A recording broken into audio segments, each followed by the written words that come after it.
Last year, after a decade of working full-time, I felt burnt out. I quit what was once my dream job and I decided to take a gap year for myself.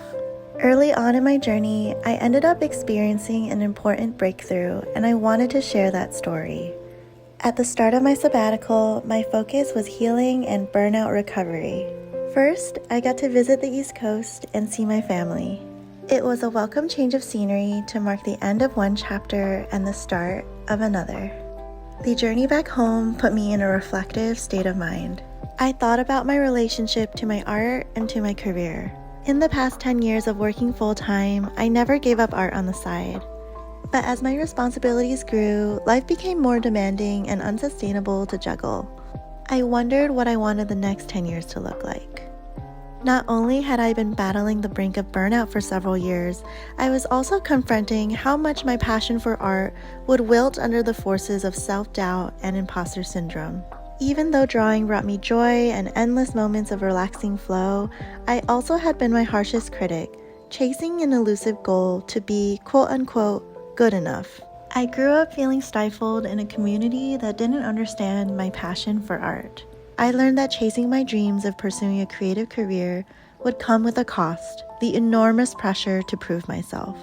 Getting to visit my roots meant I could catch a glimpse of past versions of myself, who I'd been and what I'd gone through, what my journey had looked like. And I became determined to unlearn the stories that were no longer serving me, to heal. But something special happened when I visited home. Our attic stores a lot of mess, but also a lot of personal little treasures and memories. I found a box that had a lot of meaningful reminders in store for me. A message from the past to future me. As I sifted through the box, I just discovered pure joy. It was a collection of drawings from past me, even as young as kindergarten. And what I thought would have made me cringe just made me feel overcome with inspiration. There wasn't an ounce of doubt or worry or feeling self-conscious about skill, technique, anatomy. It was just purely creating for the sake of creating. The energy of the art was such pure, unbridled creativity. Just the love of drawing. Just some 8.5 by 11 computer printer paper and a pen, nothing fancy.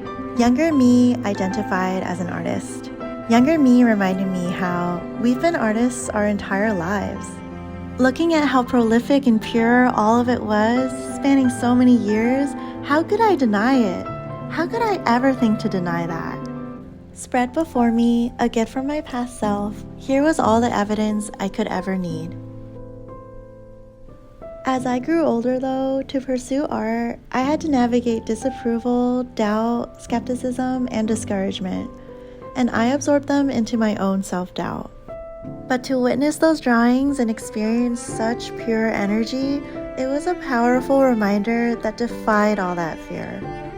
It felt like I had reconnected with a younger past self and who I really was, who I've been all along. And she was telling me that this is who we are. Art has always been a part of us.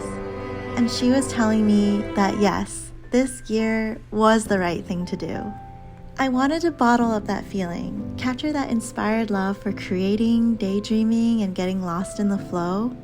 And while I didn't have all the answers and I couldn't predict what the year ahead would bring, to catch a glimpse of who I've been all along, I wanted to stay true to myself and honor the parts of me that had been buried, to follow my heart and take a leap of faith.